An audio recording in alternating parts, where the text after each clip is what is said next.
Pelo sinal da Santa Cruz, livrai-nos Deus, nosso Senhor, dos nossos inimigos. Em nome do Pai, e do Filho e do Espírito Santo. Amém. Meu Senhor e meu Deus, creio firmemente que estás aqui, que me vês, que me ouves. Adoro-te com profunda reverência. Peço-te perdão dos meus pecados e graça para fazer com fruto este tempo de oração. Minha Mãe Imaculada, São José, meu Pai e Senhor, meu anjo da guarda, intercedei por mim.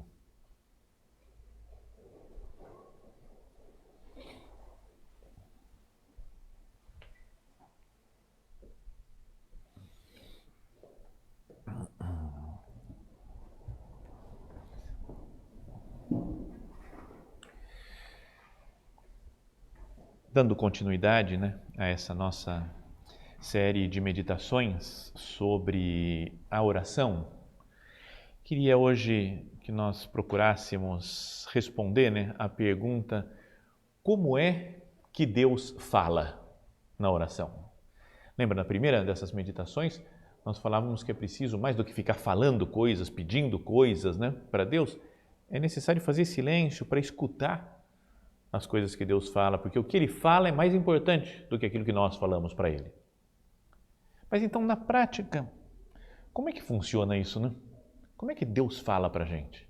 Como é que eu escuto uma voz? Como é que é? Como se dá essa comunicação de Deus? Então, acho que pode ser bom a gente primeiro pensar ao longo da história, olhar lá no Antigo Testamento, ver como é que foi, como é que funcionou isso, da comunicação de Deus com os homens. Então, primeiro capítulo, segundo capítulo do livro do Gênesis, já mostra Deus falando com Adão e depois falando com Adão e Eva, no terceiro capítulo. E era uma comunicação direta, assim. Talvez, se não fosse o pecado original, nós também tivéssemos uma comunicação direta com o Senhor. Falaria com cada um abertamente, como dois amigos conversam.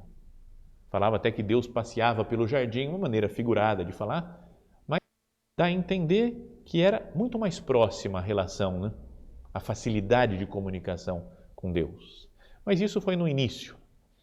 Depois aparecem no Antigo Testamento ainda, principalmente no livro do Gênesis, alguns personagens com os quais Deus falava diretamente.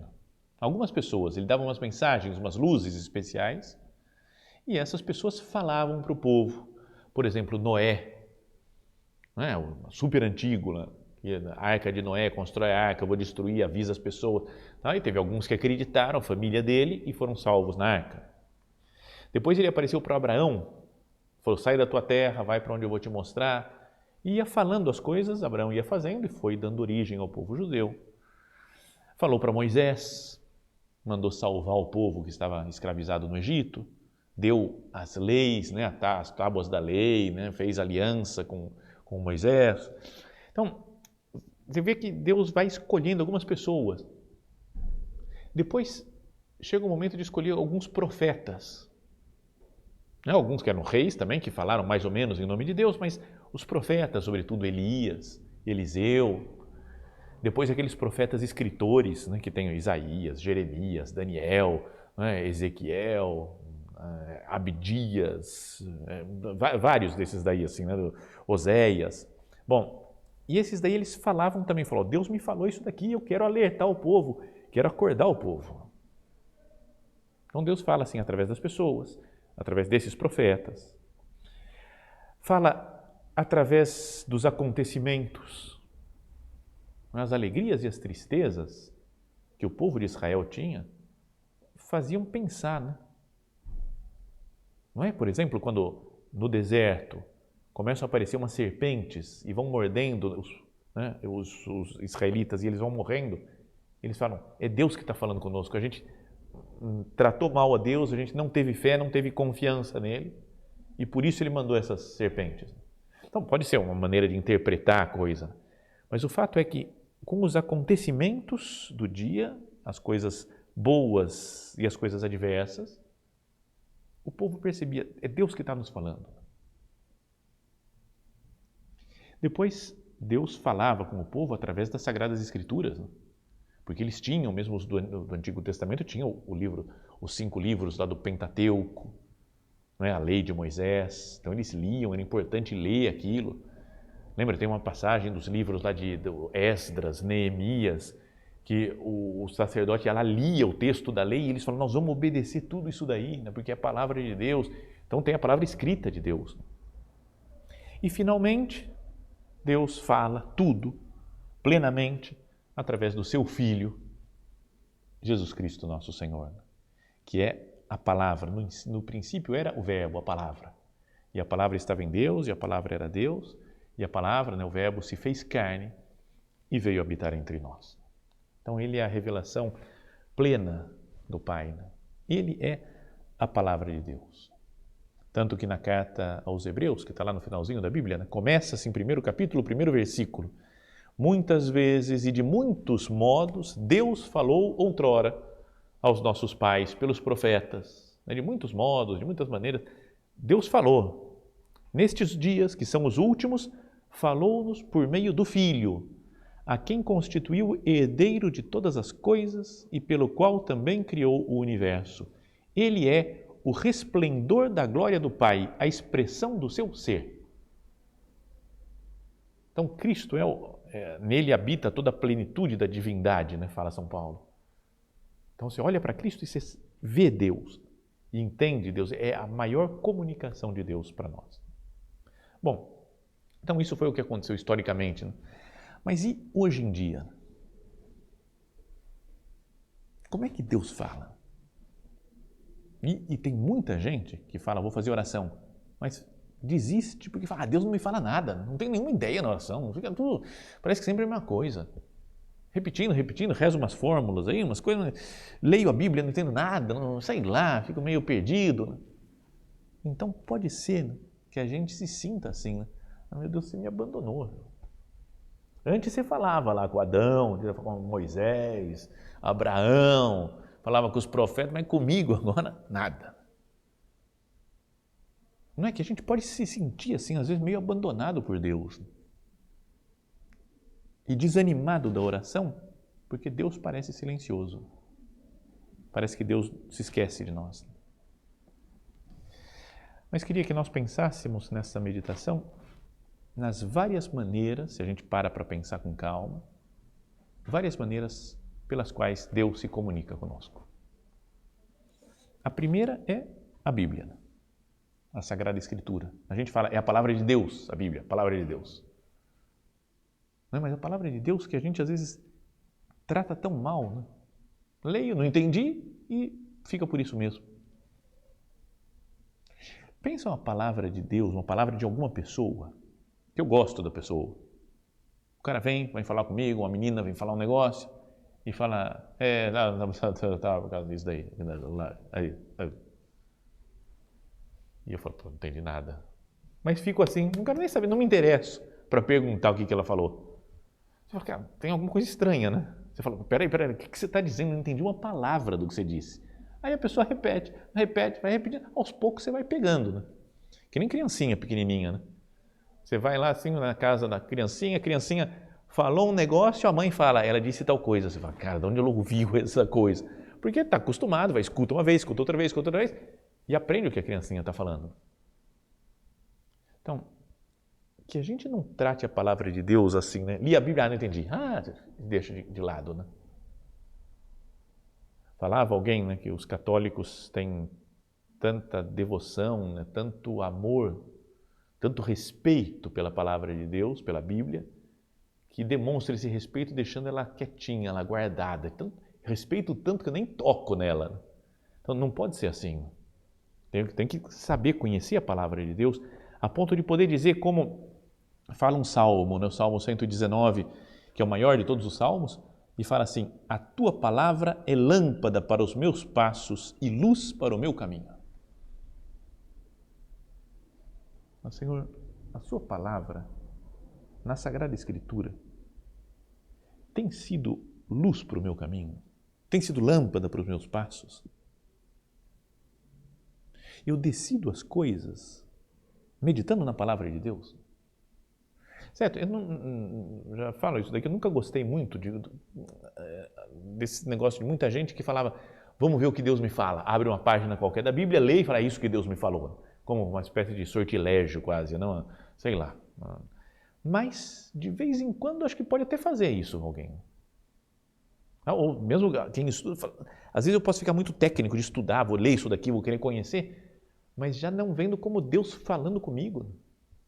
Leio só como uma coisa histórica, né? Como é que foi Abraão, Moisés, os profetas, o que eles fizeram.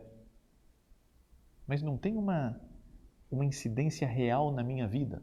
Leio a vida de Jesus, o Evangelho, e fico na mesma. Às vezes falo, não, beleza, né? Que bonito, né? E aquelas épocas lá que Jesus fazia milagre, hein?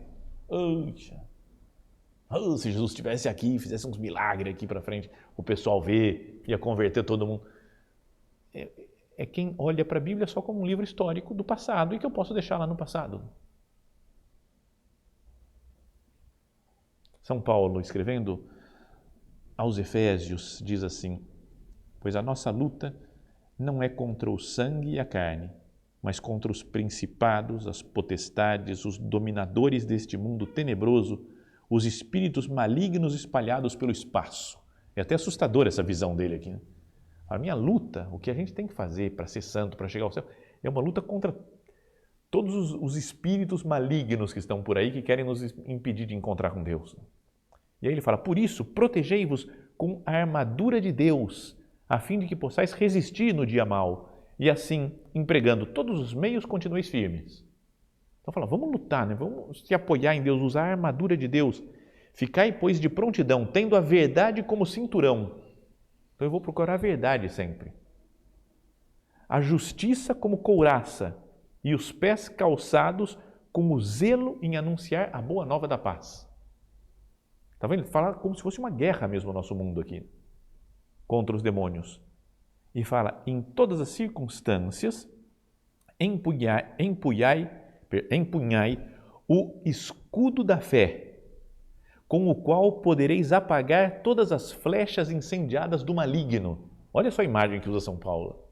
Como que os demônios, tudo com flecha, com fogo, atirando na gente para nos queimar, para nos matar, e a gente com a fé como um escudo que vai nos defendendo, nos protegendo. Enfim, ponde o capacete da salvação e empunhai a espada do Espírito, que é a palavra de Deus. Então, a espada com que eu vou lutar e vou vencer os males deste mundo é a palavra de Deus. Então, se eu não conheço a palavra de Deus, é como eu não conheço a espada, eu não deixo a espada guardada. Então, de fato, Deus nos fala mesmo através da Sagrada Escritura, da sua palavra. Então, podíamos pensar que conversar com o Senhor, como que eu tenho lido ultimamente? Dedico tempo para ler a Sagrada Escritura? O Evangelho, os Atos dos Apóstolos, as cartas. Medito, penso no que eu li. Sei lá, pegar o Evangelho do dia, né? A liturgia diária. Muita gente tem esse costume bom, né? De ler a liturgia diária. Mas esse lê e fala, beleza, já li, cumpri o meu propósito de ler. Mas disse alguma coisa para mim? Como é que aquela palavra de Deus me modificou, né? Não precisa falar em voz alta, mas hoje o evangelho da missa foi não sei se vocês lembram, mas de aquele que Jesus fala, os apóstolos querem impedir as criancinhas de chegar até aqui, ele fala, deixai que venham as minhas criancinhas. E abracem, põem as mãos nelas. E aí? O que isso mudou na minha vida, esse evangelho de hoje? Me fez fazer alguma coisa? Sei lá, tratar bem uma criança, porque eu vejo Jesus nela. Ou ser uma pessoa mais abandonada nas mãos de Deus, não me preocupar com as coisas como fazem as crianças, sei lá, alguma coisa deveria mexer conosco. Todos os dias a palavra de Deus. Eu tenho calma ao ler, leio com profundidade, reparo que é Deus que está me falando isso.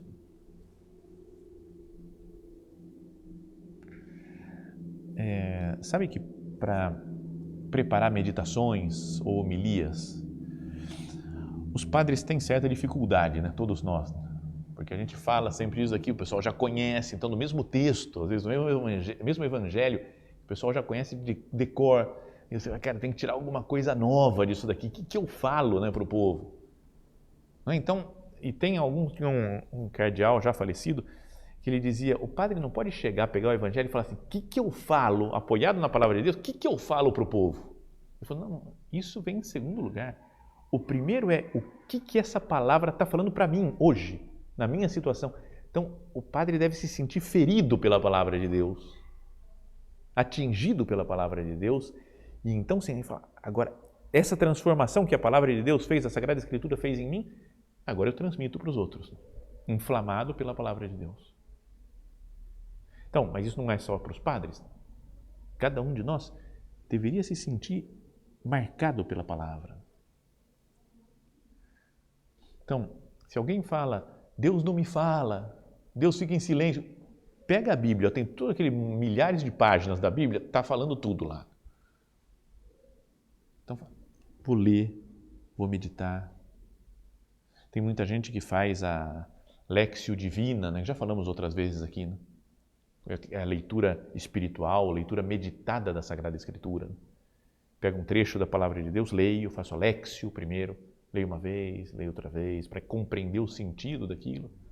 Depois, de repente, uma palavra, lá uma frase, uma expressão me toca de uma maneira nova e passo da Lectio para Meditatio. Começo a pensar sobre como que eu torno atual, presente na minha vida aquele texto. Depois disso, depois da Meditatio, vem a Oratio, que é o momento de falar com Deus, de escutar, de conversar sobre a minha vida com Ele. Depois a Contemplatio, simplesmente contemplar Deus e a sua maravilha, como Ele me revelou alguma coisa na oração. E alguns falam, depois termina com a Actio, ação, vai me levar a fazer alguma coisa concreta. Bom, como Deus fala? Em primeiro lugar, pela sua palavra mesmo, Sagrada Escritura. Depois, assim como Deus falava através da história para o povo de Israel, será que Ele não fala também através da nossa história? Através da história da igreja? Se eu olho esses 2000 anos de história da igreja, não me diz nada. Não me diz nada de como nós somos miseráveis, como as pessoas da igreja pecam. E ao mesmo tempo como Deus protege a igreja, fica evidente que eu devo ter fé no poder de Deus. Deus vai falando muitas coisas. Ao ler a vida de um santo, ou ver a vida de pessoas da igreja que são muito pecadores. Acompanhar a tradição da igreja, tudo que os santos apóstolos, os primeiros padres da igreja foram falando, ensinando e nos transmitindo, né, de geração em geração. Toda essa tradição, o que nos ensinaram, a catequese que nos fizeram. Então, eu já falei isso, perdão por contar essa história repetida, mas tinha um padre lá em Roma, quando eu morava lá, né, no Seminário Internacional da Prelazia do Opus Dei, que ele era um espanhol violento desses daí, assim, sabe? Super legal, super divertido, a gente morria de rir com as coisas, loucuras, mas era louco e qualquer coisa que falavam para ele, vai fazer assim, não, minha avó que fez, não sei, não, minha avó. Então era qualquer coisa, era minha avó que ele falava. E aí a gente começava até a falar que a avó dele passou a ser mais uma dos moradores lá do seminário. Nunca ninguém viu, acho que devia ter morrido já a avó dele, mas ficou sendo como um personagem, porque ela chamava Javier, Dom Javier. Então falando, não, porque a avó do Dom Javier parece que falou isso daqui, então virou um personagem assim. Quando ia começar o século 21, né, o terceiro milênio, era dia 31 de dezembro do ano 2000, um pouquinho antes de começar o ano 2001, à noite, lá perto da meia-noite, ele se levantou no meio de 100 pessoas que estavam lá, pegou uma taça de champanhe, acho que era, e falou, vou fazer um brinde que divida o mundo aqui em duas histórias, em duas partes. A primeira, todos os que desde Cristo nos transmitiram a fé, os santos, os apóstolos, os mártires, os confessores da fé, as virgens, nossos catequistas. Eu me lembrei da minha avó, então a avó apareceu até no brinde de final de ano, assim, que me transmitiu a fé. E agora, daqui para frente, para os que vão receber a fé, frutos da nossa fidelidade, que nós vamos transmitir e tal. Bom, através dessa história que passa por nós, dos acontecimentos diários, Deus fala também. Não é que de vez em quando a gente vê um acontecimento, vê uma coisa na rua, foi Deus que me falou isso. Conhecida aquela história do São José Maria, que quando ele era padre recém-ordenado, ele estava dando catequese para um menininho muito pobre, sem muita cultura, e falou para ele: o que você faria se você fosse rico? Perguntou para o moleque. Ele: o que é ser rico? Ele falou: ter muitos bois, ter muitos campos, ser dono de fazenda. Ele falou: cara, eu ia comer então cada prato de sopa com vinho se eu fosse rico. Né? E aí ele falou: José Maria, é o Espírito Santo que está te falando. Para ver que todas as coisas da terra não passam disso daí, né? De sopa com vinho, de sempre, tudo passageiro. As riquezas do mundo, tudo coisa que vai. Então, eu percebo as coisas de Deus nos acontecimentos da história da igreja e na minha história pessoal. Também é Deus falando, às vezes. A gente não passa tão rápido pela vida que não percebe Deus falando. Deus fala assim. Deus também pode nos falar diretamente e de vez em quando, se a gente está atento, Ele fala. Tipo Abraão, Moisés, assim. Abraão e Moisés parece que era mais frequente o negócio. Toda hora na Bíblia aparece falando com os dois. Com os profetas. Mas na nossa oração, não é que de vez em quando, pode ter sido poucos momentos da nossa vida, mas que a gente lembra, isso daqui foi Deus que falou, eu não tinha nunca pensado um negócio desse. Não foi que um raciocínio que eu fiz e cheguei a alguma conclusão, simplesmente, apareceu. Uma coisa que eu sei que foi Deus que falou. Para alguns santos, pode ter falado para nós também, não precisa ser santo para Deus fazer isso. Ele faz as locuções divinas também. São José Maria teve muitas vezes isso. Aquela vez famosa, andando num bonde, que escutou: tu és meu filho, tu és Cristo. E que mudou a vida dele ouvir aquele negócio. Um outro dia, escutou, depois já quando tinha uns 70 anos mais ou menos, uma frase da Escritura também que fala: clama, ne cesses. Fala, né? Não para de falar. Então ele falou: vou falar de Deus para todo mundo, fez umas viagens aqui, veio até para o Brasil e tudo, por causa de ter ouvido isso. Clama, ne cesses. Então, Deus pode falar conosco, se a gente está atento também. De vez em quando aparecem umas coisas na cabeça que fala: não fui eu que pensei isso.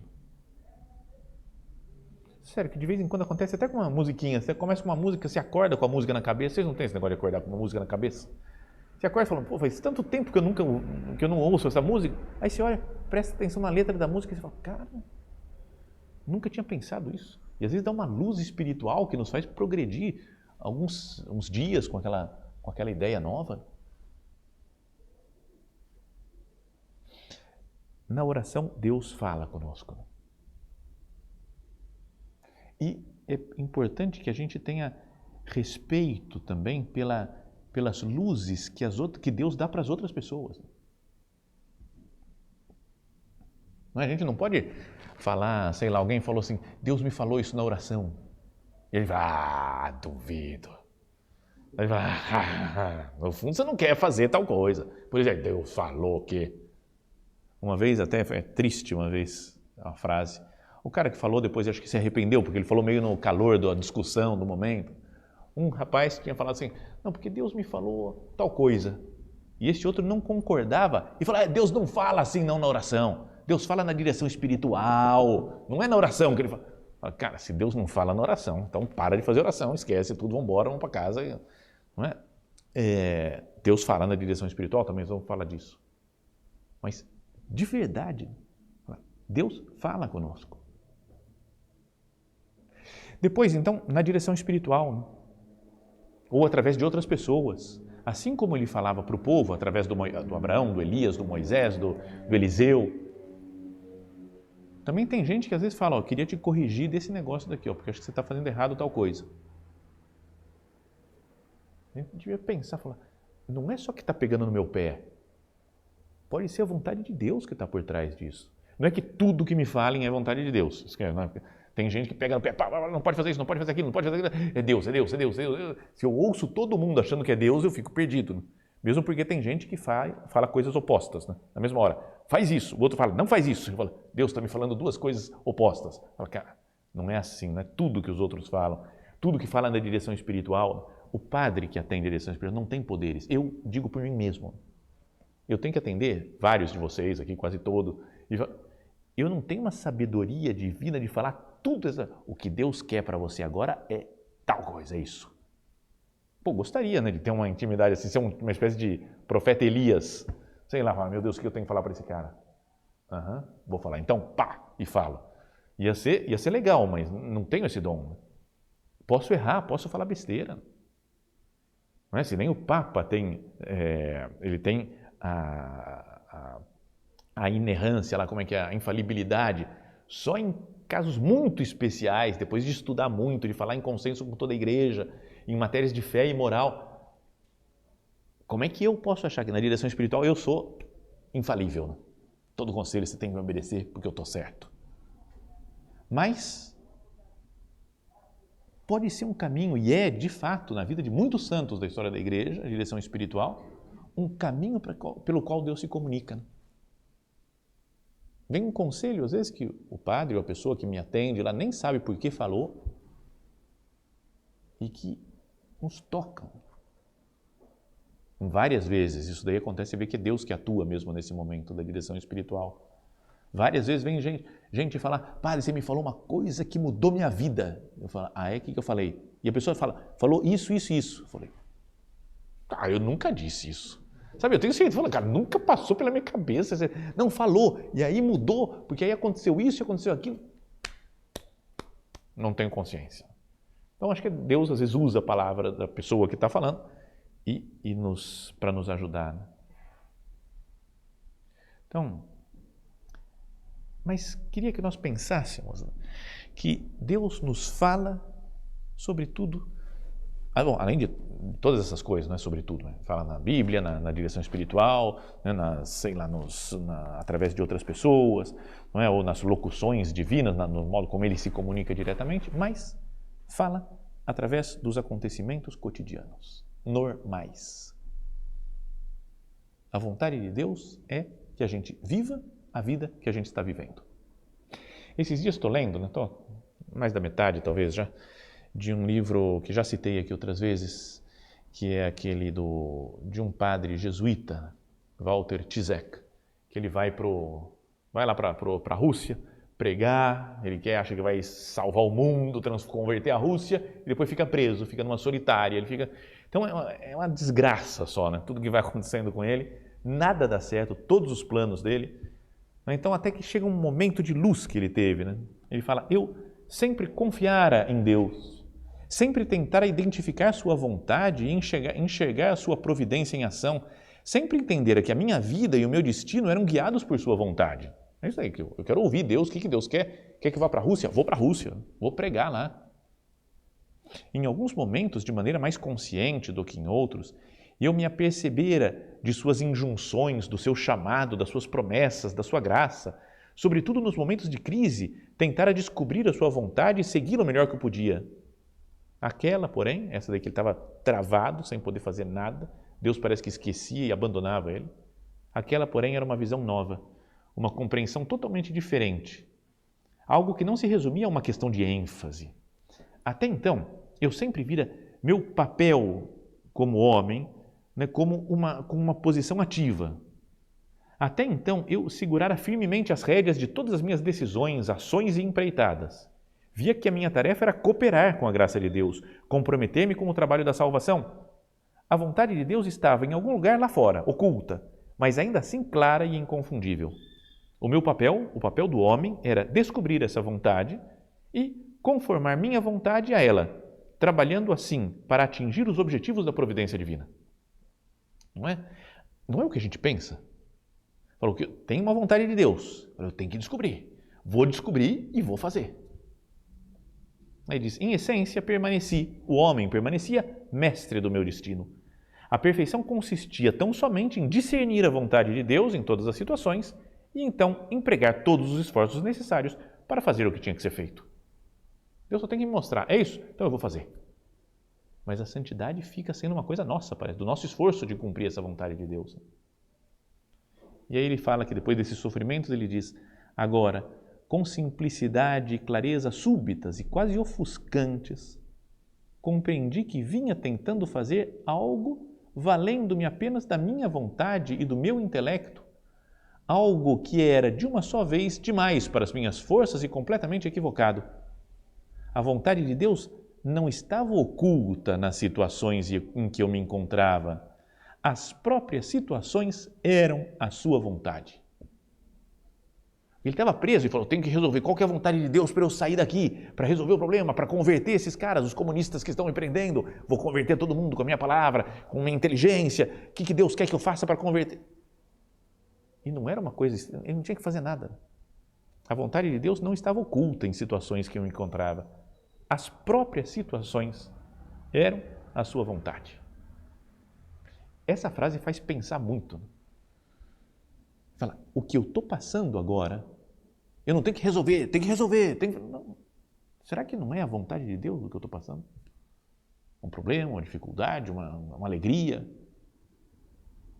Eu encaro as coisas da minha vida como vontade de Deus, então assim eu quero me deixar levar, Jesus. Então, Deus me fala pelas circunstâncias normais, pelo dia a dia, que às vezes não tem brilho, não tem nenhuma coisa chamativa, simplesmente o trabalho, o relacionamento com as outras pessoas. Então, como Deus nos fala? Essa era a pergunta que nos fazíamos no início. E tem todos esses campos para que nós reparemos que Deus está falando, às vezes gritando para cada um de nós.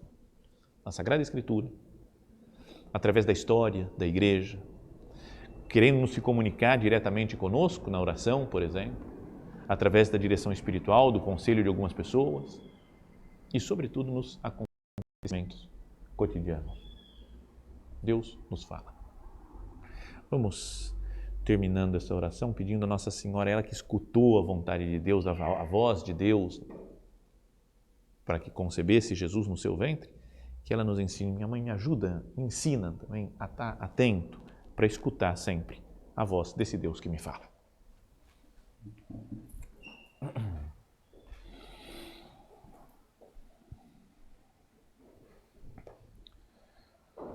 Dou-te graças, meu Deus, pelos bons propósitos, afetos e inspirações que me comunicaste nesta meditação.